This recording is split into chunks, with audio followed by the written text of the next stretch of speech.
everybody, I'm so happy to see you today. We are here with my friend Mary Phillips. Mary Phillips is a bionutritionist, and we are going to be sharing some tips today on actually health and wellness centered around cancer prevention. This is the month of October, and this is Breast Cancer Awareness Month, and we have some insight for you today. So I would like to welcome you to meet Mary Phillips. Hi, and thank you for having me. Actually, we're in my kitchen, and so I thank you. I thank you for coming over today. It's always my pleasure. Getting to have this wonderful conversation. To see you. It's really great. So Mary, tell everybody about you. Let's learn a little bit about you. Well, Mary, of course, you know that we met up in Kelowna, British Columbia. We met through Dr. Daryl Wolf's program. I think we both were involved with the Truth About Cancer series. I mean, we were following it. And then we both went through Dr. Wolf's program, and I just fell in love with Mary Stupin. And so we've been in contact ever since. I am a certified whole life coach through Dr. Wolf, as well as a Wolf Deep Tissue therapist. I don't utilize that as much. I like having the knowledge so I can incorporate that with my program and what I do with my clients. So did that answer your question? Yeah, it does. But tell everybody, and I would like to know more too about what is a bionutritionist? Well, exactly. The bio basically is referring to the blood. And what I do is I do live blood analysis, which I consider to be one of the best preventive tools out there. Not a lot of people know about it, but of course, the medical system doesn't really want the general public to know about it, because then it would eliminate a lot of expensive tests and unnecessary therapies that people don't really need. And so I fell in love with it because it's a way for me to work one-on-one and show each individual what's really going on with their body. Most of the supplements out on the market, I would say at least 90% or more, really aren't good. And this way you can look at how their body is reacting to what they're taking, what they're eating. There's so much that you can see. And so today, when Mary asked me to get together, and I thought, we both agreed, we should really talk about prevention rather than awareness, because right now we see so much like the pink label and all these different things where they're talking about, it's Breast Cancer Awareness Month. Well, we're all aware. We're all aware that breast cancer exists, right? Why aren't we talking about what prevents breast cancer? It's not such a mystery like they would like us to think. And then when we look at the marketing out there and what is being promoted as far as under breast cancer awareness, you start to realize that a lot of these products are the very thing that are causing cancer. A lot of the chemicals and sugar and things that we need to avoid. So I'm kind of sick of it. I hope you are too. And so I thought today Mary and I would discuss the difference and what we can do, just some easy steps, basic steps that we can do to prevent. Right. Yeah. So I'm ready to dig in. Let's dig in. Let's talk about it. So I took a few photos off my phone that I thought were just really pertinent to what we're talking about. So this is Relay for Life, and my daughters were involved in this for many years, and this is actually the local Relay for Life. It was taken last year, and they've got, of course, food and beverages available to everybody who's involved. And you look at the menu and you realize, well, we got hot dogs, hamburgers, nachos, chips, Friends, Gatorade. Can you see it? Starbucks coffee. The only thing that I would see on here that I might consider would be water, but that in addition could be problematic. But again, like with the water, I'm going to start where I'm at, right? So if I'm thirsty and I need a bottle of water, this is where I'm going to go to. But all of these items are not cancer prevention items. So these are things that are being touted by the American Cancer Society, that while you're here doing their relay, that you should be consuming these foods. And this is not, to me, Breast Cancer Awareness Month. This is Breast Cancer Prevention Month. And these are the kinds of items that, as you know from visiting the website, right, that these are things that we are trying to reduce and eliminate out of our lives. So as most of you know, grab this. If you have spent any time with me at all, you know that I grow a lot of my own food. And today, since I'm visiting Mary Phillips, if you know me, then, and if you tell me that you like fruits and vegetables, then you're gonna get some from me because that's just what I do. But so I brought this lovely arrangement for Mary to enjoy. And by the way, can I tell you, I prefer this over flower. I mean, I love flowers, but this, this really gets to my heart. Well, yeah, because you get to eat it, right? Yeah, and look how beautiful. Yeah, so, you know, this is just some of what I do. This is my daily life. I am a farmer's daughter, so I thoroughly enjoy farming and I enjoy growing my own food. And of course, this is one of the number one ways to prevent cancer is to eat local fruits and vegetables. So the question I have for Mary, and something that's really important to me, is that I know that a lot of you watching don't grow your own food. Some of you may have a backyard garden, and that is wonderful. We all know that gardening and growing our own food is a beautiful way to get exercise. It makes us feel better. It makes our bodies so much lighter and it enriches our lives. But a lot of us lead busy lives and a lot of us live in cities. So since Mary lives on a beautiful golf course, by the way, she doesn't have a lot of room to grow her own vegetables. So I would like to spend a little bit of time, as we're talking about prevention, I would like to know, what do you do to find local, beautiful produce in your area to facilitate your health and your wellness? What do you do? Well, good question. And I'm lucky that we live in the Sunshine State.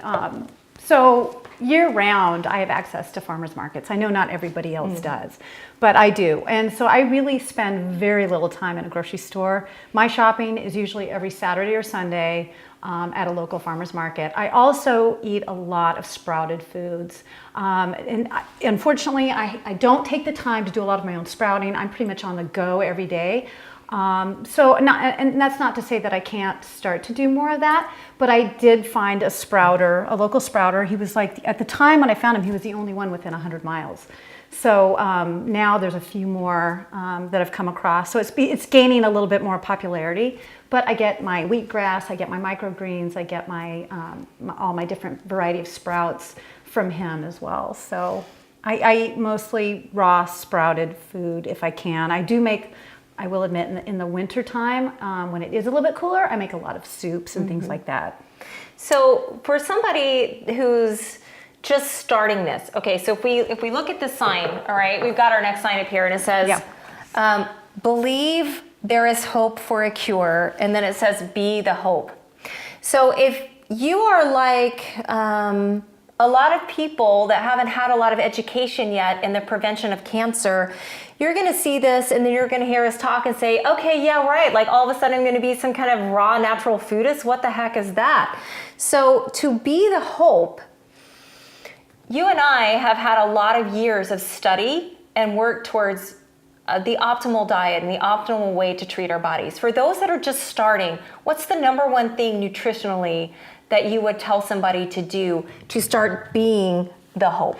Well, first of all, I want to say, and I'm sure you guys will remember, Anderson Cooper used to say, hope is not a plan. Hope is just simply not a plan. Right. And there is a cure. In fact, there are quite a few ways to cure illness. Whatever the body creates, the body can fix, it can heal. And unfortunately, that's a concept that I think a lot of people still struggle with. They don't quite get that because they're so used to hearing mainstream, the medical system. They're so used to hearing some of the answers for that. But really, anything the body creates, the body can heal. And so when it comes to food, I say start simply. Actually, my diet got easier. It got more simple when I started to understand how nutrition really worked. So I started incorporating honestly, what's wrong with just eating an apple as a meal? Or start incorporating salads, smoothies, sprouted foods. I eat raw sprouted hummus. There are all kinds of things that you can do. You can get rid of dairy. And these days there's so many products on the market that makes it really easy. I mean, if you have a Whole Foods near you, just to find the non-dairy items.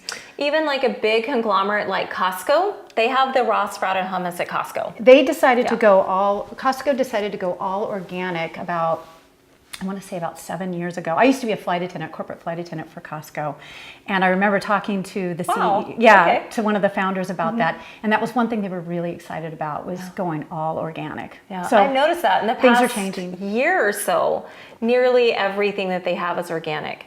And I think that's really a welcome change for a lot of people, because that's one of the things that I would tell you guys to do, is that if you're unsure about ingredients, if you're unsure about where to start, if you buy an organic box of something, and that may or may not, that be ideal, but if you're going to start somewhere and you go and you look for an organic product, that is going to be so much healthier for you, because it doesn't have all of the chemicals. A lot of organic foods, those chemicals, those additives are not organic, so they are not allowed to be in the processing of that food. So that's always a good place to start. Along with, if you know that the food came from God, then you're pretty safe. Like, an apple is an apple. You can't do a lot to change that. So you know that that's going to be a healthier alternative than the dried apple chips that might be in the store. And if it's organic, it's not genetically modified. That's right. Because they actually can do a lot with an apple, if That's you think true. about that. That is But true. here's the deal. This is what I did. I started making lists. I started planning my meals out before I'd even go and shop for produce. Mm-hmm. So plan your meals out for the week, and then take your list and stick to it. Yeah. Yeah, Keep it that's simple. what's really hard for people, is Less the ingredients. planning. Less Yeah. ingredients in each meal too. Right. And so if you can get to the store when you're not hungry and you've actually thought about what you're going to fix for the week, that makes your life a lot easier. And include the kids in with it. Oh yeah, absolutely. My daughter, quite often, and my son too. It's really interesting. My daughter, you kind of expect to be in the kitchen with you, for whatever reason. Some of you may have young boys that like to be in the kitchen, but my son didn't so much like to do it until he became a teenager. And then he said, Mom, I want to figure out how to do all this stuff. So now he's the one in the kitchen figuring out, well, when I get my own apartment, I'm going to know how to do this. And so they really they inspire me to fix meals that are healthy for them, that I know when they get out on their own, it's easy for them to make. Well, and here's the thing too. Your palate will change. Mm-hmm. Right off the bat, it might seem boring or mundane, but eventually your palate changes. And a good example of that is when you bring over your tomatoes. To me, that's dessert. Yeah. The tomatoes that you grow. Yeah. And that's the other thing too about growing locally or buying locally, is that the food tastes so much better. We do see a great need in our community of people that need help, and we also have a lot of people that want to help in this situation. So with that being said, how can we take our energy and move it into helping people? Whether you decide you want to have a charity, or you know somebody, I was going to say you probably do know somebody. I know many people right now that have cancer, and it's not only because I'm a health and wellness expert. We all have people in our families and our immediate friends that have cancer. So what can we do to help? Honestly, I like to promote information. Yeah. So again, the truth about cancer, 9-part docuseries, I think is huge. Yeah. People need knowledge. Knowledge is power. Yeah. And then obviously through that, you come across so many wonderful natural practitioners like Dr. Darrell Wolf, who can also teach you treatments and simplicity on what the body needs. I mean, as well as you and I can do the same thing. Yeah. But I really feel like the best thing you can do is steer people in that direction. It can be so much simpler than you think. I mean, just with food and with essential oils, and then there are some types of energy medicine that also help, that you can learn about. But I think it's really more about knowledge, and then. And I'll Yeah. add to that, and that I had a client that had cancer, and she kept coming back to me and she said, Mary, I'm researching all these different things. I don't know which way to go. There's so many different treatments and so many available options out there. I don't want to do chemotherapy. This is my 3rd time around and it hasn't worked for me. Or radiation or whatever. Right. Yeah. And she said, what do I do? And I said, you're not going to like this answer, but I can't give you that answer. You have to look at everything that you've accrued, all of this information, and you have to bring it to your heart. If you try to make the decision in your head, then it's not the correct decision. It has to feel right inside of here. And I think that that's one of the other things I want to point out about all of these posters that we've seen and kind of all of the things that's out there. Breast cancer awareness builds fear. And when that builds fear, one of the problems, right. Good segment, good segue, Right. I mean, to our They're next. fake. The real ones tried to kill me. So when you see this kind of messaging, it's very scary. And that fear builds and builds, and it gets inside of our heads, and we say, what can I do? I'm never going to be able to avoid this, so forget about all of it. Well, women were really starting to believe this message, and we're really feeling empowered to go in and have Your breasts removed even. Yeah. Yeah. So there's a lot out there that's bringing fear. And so that's kind of one of the things, if I can express to you, one of the ways to combat that is to arm yourself with information. Go out there and read and start to evaluate what you're doing in your own life. Just like I promote all the time, your own self-evaluation is where you will find your own answers. You can go out there and you can research and you can compile information, and you have to look at that and say, how does this resonate with me? That's how I've gotten to this now 12-year journey towards optimal health, is discovering what feels right to me. When I do this, do I feel better? And that is one of the main ways you're going to prevent cancer. Exactly. I don't feel the need to go cut my breasts off. No, I was going to because- say cutting off a body part just to me doesn't feel right. No, because I don't believe I'll ever have it. Yeah. The important thing is that we start to eliminate one step at a time things that you're doing that can eventually lead to cancer. And the other thing I really want to say about that is that cancer doesn't happen in a day. So if you do something one time, it's not the end of the world. But when you continue to do it day after day after day, it's like smoking. We know that if you smoke one cigarette that you're not going to have cancer, but if you smoke 10,000 of them, you have a much higher chance of getting it.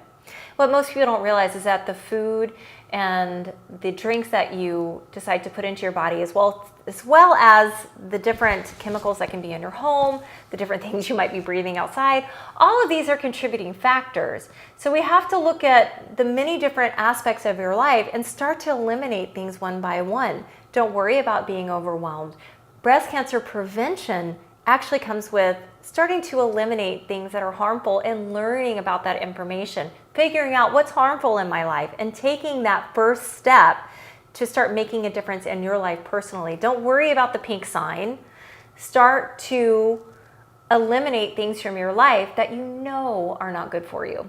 And that's where you begin. And then you start to educate yourself, and you will start to feel better, and you will start to make more steps towards a healthier lifestyle simply by arming yourself with that information. And I say eliminate and simplify. Yes. Make it simple. Don't make it hard. And Liz can help with that. Oh, yeah. Even just getting the calendar out and Yeah. marking down the habit that you're Yeah.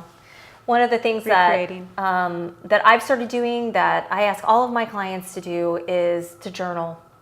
And a lot of people say, I don't have time for that. No, you can make a 1-minute list. You can literally write down 10 things that are on your mind, close up that book and start your day. And then you've offloaded all of the things that you wake up with. Yeah. That immediately are, problems or issues. Or you're in the kitchen, you can write down 4 or 5 things that you need at the store. And can I just tell That you, easy. they can be so impactful. The number one rule I made, besides with my structured water and drinking more of it, was I stopped watching the news. And that was so impactful in my life. In fact, it changed my life. So just simple steps that have a big impact. Yeah. I think so. So friends, I want to thank you for tuning in today to Mary and Mary. And I hope you got a lot of insightful information about what breast cancer awareness actually means and that it has an impact on your life. If you have questions or concerns, you can always find me. Comment below. Me too. Where can we find you, Mary? NourishHealthAndBeautyLLC.com. All right, beautiful. And so questions or concerns, come find us. We're always happy to help. All Any right. positive remarks? Contact me. Anything bad? Call this girl. Well, that's okay because I can help you fix your problems. So All right, anyway, thanks Okay. everybody for joining us today, and we'll see you for the next installment of Mary and The Mary Show. That's right. The Mary Show. Okay, see ya. Bye.